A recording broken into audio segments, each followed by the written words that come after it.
I grew up on the opposite side of you, because I grew up pagan. Right. And so it was kind of up to me to decide on what I wanted to believe. And because of this, I found that I then kind of seeked out almost a form of rigidity in belief, because my beliefs could be so free that it's like, okay, I want to lock myself into something so that I have an easier path. It's like a wise guy told me one time that when you go about religion from like my standpoint, it's like walking around the mountain to get to the top. You still can get to the top, but it's going to take longer. Yeah. Versus if you commit to one path, you will get to the top quicker. Fair. And so, like one of my beliefs, and this is, you're gonna go, really? That's a fucking stupid belief. One of my beliefs is coins. I flip coins for major decisions in life. Yeah. And a lot of people will go, what? Why would you do that? I see it like, because of my upbringing, it's kind of like Doctor Strange. All of these opportunities for what could be. Yeah. Right? It's not necessarily good or bad, but there's a lot of options. Mm-hmm. Any little fly fart can change everything. So when you flip a coin, it makes it 50-50. It cuts out all of those alternative realities, and it puts it onto one or two, right? So at that point, you have turned it into a 50-50, but I have given deep sentimental power to this coin to say that it's going to give me what is the best outcome as long as I follow it. And if I don't follow it, well, then it's going to give me the worst possible outcome. Okay. So now it's not about what path I follow, it's just about following the path that I agreed upon. Yeah. And this agreement came from the flip of that coin. so let's say I say, I'm going to buy this bag, for instance. Flip the coin. If it's heads, I buy it. If it's tails, I don't. If it lands on tails, and I'm like, but I really want it, I buy it. As soon as I buy it, I walk out and I get robbed or stabbed for it. Right. But if I wouldn't have bought it, the person would walk right past me. I see. That's an interesting way to look at it. I see. And it makes life very easy. Yeah. Having that level of rigidity. And it's sometimes where you really do want to still go against the coin, but you just know to have willpower and don't. So this is like a very deep philosophy for you in terms of you've been doing this a while. And it works. Yeah? Because the thing about it is your mentality is your reality. True. That's my belief. And so since mentally, and it's not just here, but you can see, I feel that. So I give that level of, if I'm in connection to God, I give God that level of power to speak to me through that coin. It's almost supernatural. You heard of him? That was so my first solo trip was following me reading that book. The Alchemist? That book was near to my my favorite book of all time. As soon as I finished that book, because my film teacher told me to read it, I finished the book, I closed it, and I go, I'm not living right. So I went on the computer and I typed in indigo.com. Right. And the next day, I was on a flight to India. I didn't have a backpack or like one of those travel sacks, so I told somebody I'll trade them a bottle of gin for a bag. A bottle of gin for a bag.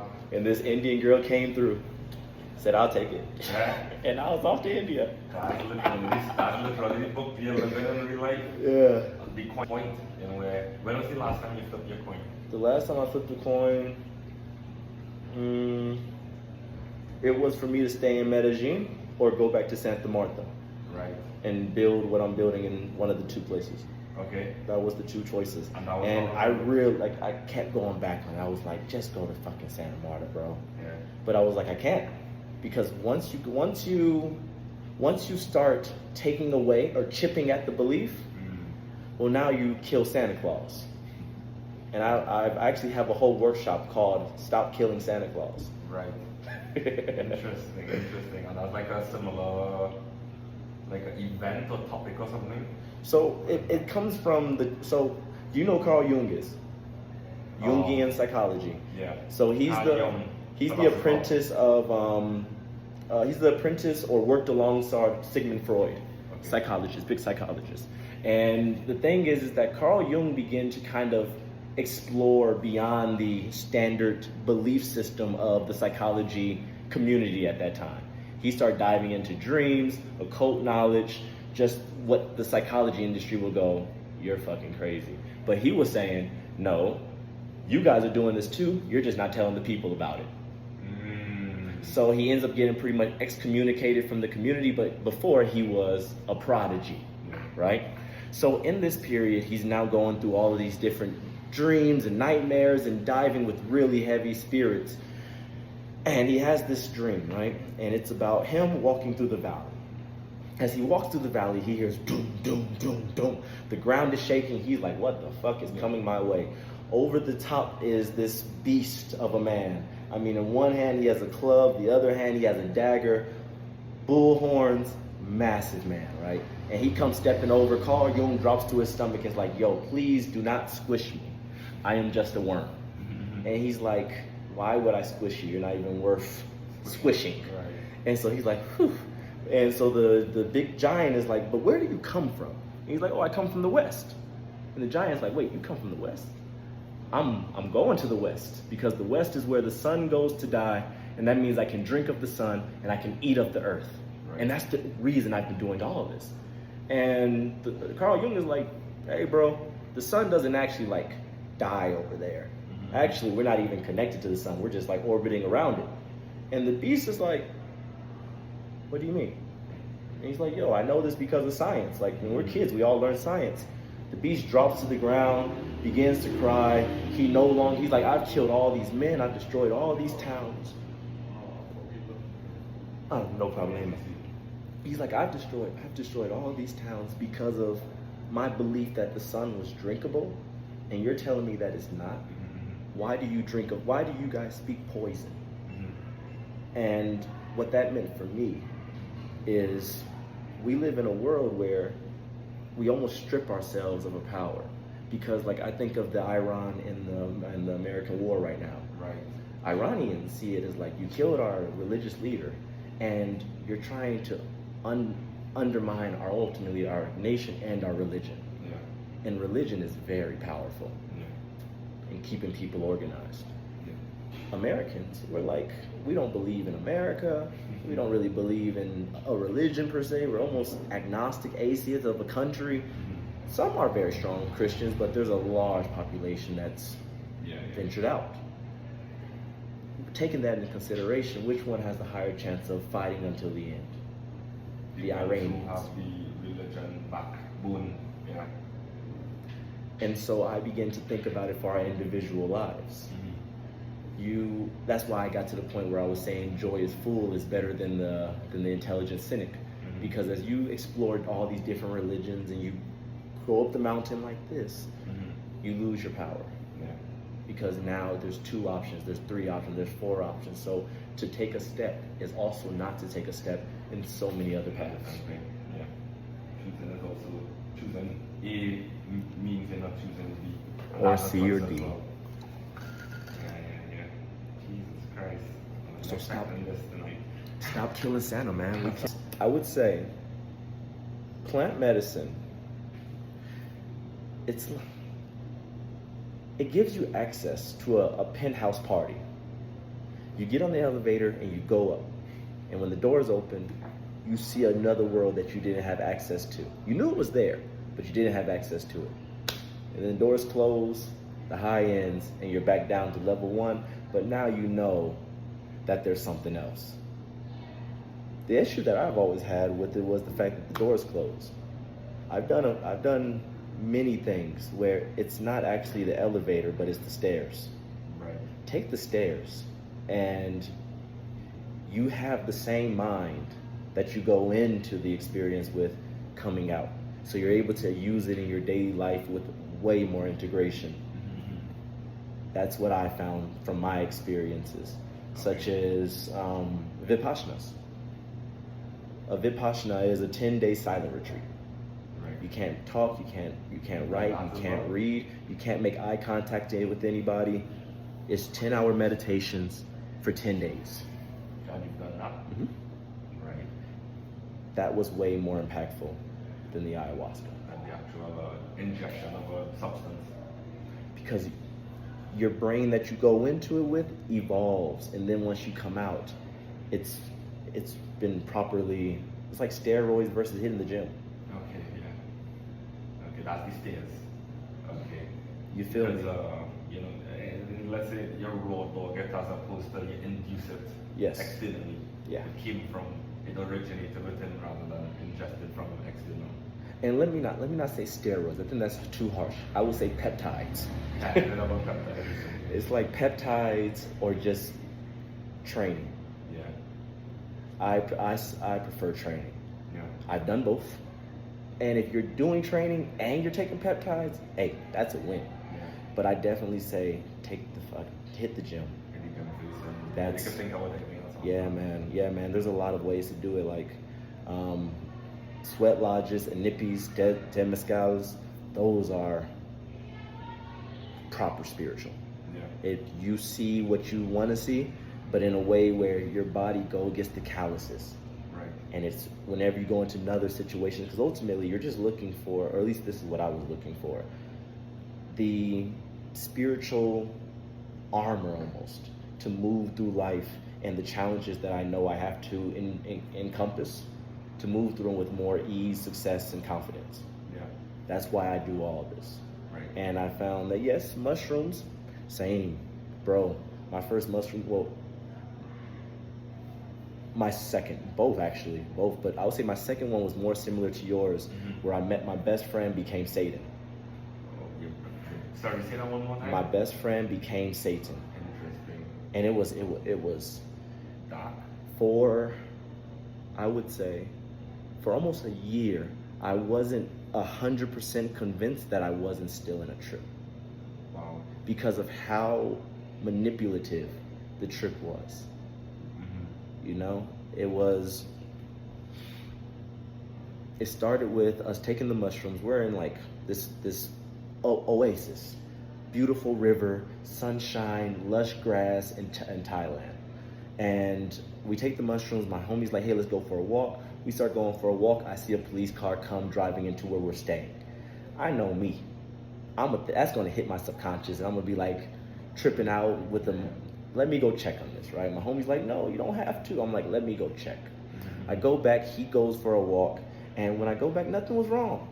So I'm sitting there enjoying myself. You're looking out at the river, you're looking at this greenness. I'm Buddha. Yeah. That's how I feel. And then my homie comes back, eyes are big. He's like, bro, fuck, bro.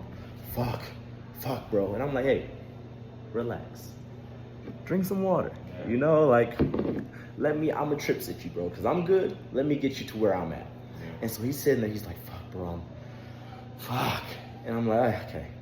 And he's now not even looking at me, though. He's like, yeah, like tweaking. like tweaking. And I'm like, bro, what is it that you're seeing? And so now I got to give you a little bit of context here. A year prior, I had attended a hedonistic sex festival. Right. And did you see The Boys?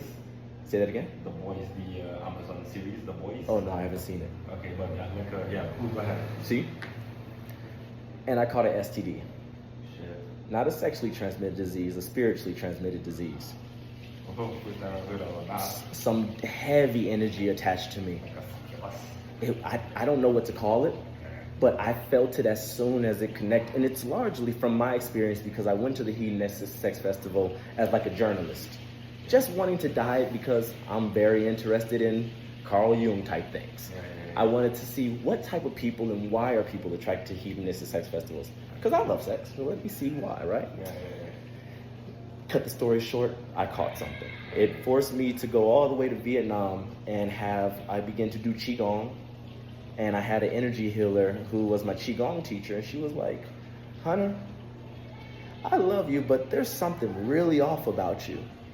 Come to my place and I'll do a Reiki maybe. She didn't say. She said energy healing session on you, right?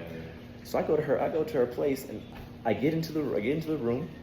She goes, go into the back room. I lay down, and when she comes in, she begins to go over my body without touching it, right?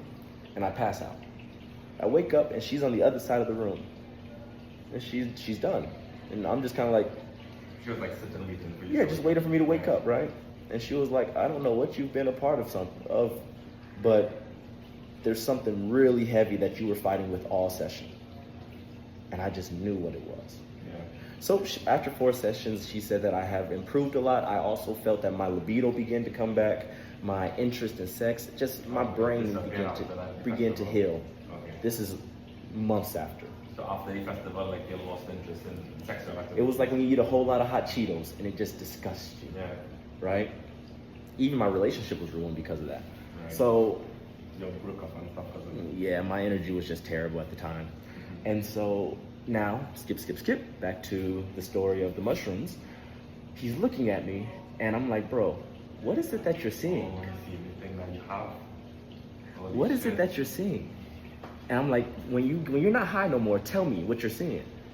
And then it hit me. I was like, oh, it's not gone, is it? Oh.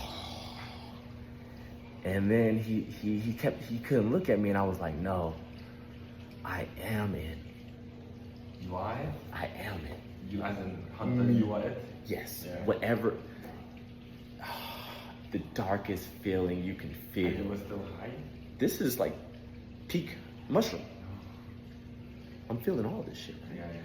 And you so wasn't now, zen, like, I wasn't zen, and then he shows up and everything begins to, yes. So now I look over at the river. Now the river no longer looks like a beautiful river. It's like a shitty wasteland. I look over at all these like villas, but the villas that looked beautiful before are all shanty. The sun isn't out anymore because the clouds have come in for the rain of the night. And I'm just like, no. And I felt this feeling where I was like, this is it. And I stand up, I jump off of the little gazebo, and I walk into the field, and I look up at the sky. And I was just waiting for like God to rip his hand down and tear me, but nothing happened. And I was like, I look at my homie, he's like, bro, I also thought some bad shit was gonna happen. And I was like, oh God. I run over to him, I gave him a hug. We're both like clasping our hands together, like, thank you, for giving me another chance. I can do better, I can do better. And then my homie went, oh, do you feel that? And I'm like, what? And he's like, it's gone. And I'm like, yeah, it is gone. And I felt this hopelessness again. And he was like, oh, it's back. And I was like, you're right, it is back. I do feel, he was like, oh, gone again. Was this gaslighting? And it's just like, I feel the deepest level of hopelessness, and then just like that, I'm back up again. Okay. And he's like, I know. I'm like, fuck. And he's like, I know, right? Fuck. Yeah. Fuck. Yeah. Everything in your life's about fucking, right? Yeah. Fuck. Yeah. And I'm like, no. And the thing about it was the friend that I'm with, we had been like in the same, like he had always been like the person I hung out with right before I went to the party. Mm-hmm. Or he knew like, oh, hey, I'm about to go with this girl. Like, mm-hmm. So he was like my boy. Yeah, he was very context aware of you as an individual. So then it was like, well, first of all, welcome to hell. This hopelessness that you're feeling, it's just me and you in here. All the shit that you did, I needed you to do it in order for you to understand why you deserve to be here. Because if you go to heaven, or if you go to jail, but you're innocent, that's a different feeling than going to jail because you did some shit that was fucked up. Mm-hmm. Right? Yeah. So in order for hell to be justified, you have to first experience what you're going to hell for. Yeah. So now I'm in this situation where I was like, no, I didn't sign up for this. And he's like, oh, you think that's how this works? Yeah. It was, and this is my best friend. So now we're having this like really bizarre situation. These 3 girls kept walking past, but I could never see their face. It's just very bizarre, right? And eventually I tried to run away. I went to the room and like I got under the blankets and he came and we followed into the room and he was just this menacing feeling, like this very menacing. Like and a judge? Yeah. Like he came to apply judgment? Yeah. Okay. And he's Italian, so if you know what Dante's Inferno, that's a whole like Easter egg. But all I know is I rolled over and I rolled back and I looked at him and he was gone. Just his hat was on the bed. And it was like his hat was the judge. Because it was a very distinct hat. And I got into this position of, I couldn't find comfort. So I'm laying under the blanket and I'm like, oh, it's so hot under here. Take the blanket off. Oh, it's so cold. I need the blanket. I gotta pee. Then I'll stand up, I'll walk to go pee. I can't pee. I need to get under the blanket. And it's like I just couldn't find ease. It was a constant cycle. And then eventually the high began to come off. And I remember I was like, what the fuck? I called my brother and I was like, hey bro, am I real? And he was like, yeah, nigga, you good. Right. But that's why I said for a whole year, because of like that experience being so well attached to my life, I was still living under the judgment of it. Right. But like, And that was my mushroom experience. after that whole situation, you kind of was able to get past. I've improved a lot more. And so ayahuasca, which is what you originally asked me in regards to, ayahuasca is like a mother. That's why they call it Mama Aya. She comes into your room and she checks under the fucking rugs, under your bed. If you just hiding your clothes under the bed and the rug, you're not gonna have a good day. I exactly know what you mean by that. Yeah. So if you just clean, you just take care of your shit, it's gonna be a great time. And I had a great time. Like I have this saying, which is the teacher that's the hardest on you in high school claps the loudest for you at graduation. So even the demon and like the woman with the gooey face that you said you saw, they're not bad. They're just here to teach you a lesson. And once you get that fucking lesson, they're happy for you. Yeah. So that's ayahuasca. And if I'm not sure if you got the vomiting that comes after, that was like You don't have to. It's optional. It's optional. Strength if you vomit, like. You know, it's optional. Well, at least for me, it was optional. And the reason I say that is because you can do what's called a dieta, right? Think of it like this. The same way that the mom goes and checks under your rug in the brain, it does the same thing with the body. So if your body is intoxicated and inflamed, well then, yeah, she's going to make you purge as a way to clean up the bullshit. But you can do like I did a dieta. 12 days I started before the ayahuasca. And I was already healthy before, but I went from only salt is the only seasoning that you can use, and you're eating white chicken, sourdough because of the sugar, and vegetables and fruits, and not even all fruits and vegetables, like bananas. That's about it. So it's really like tailored. And so that's for like the first 6 days. Once you get to day 4, you cut out all meats, cut out all breads. You're just eating rice. Plain meat. Maybe not even rice. You're not eating meat at all. Okay. But rice and like bananas and fruits and veggies that they are allowed. But that begins the dieta period. Same thing with your mind. So if you just take care of the work before you go into the ayahuasca, you're not going to be puking, because what are you puking? Okay.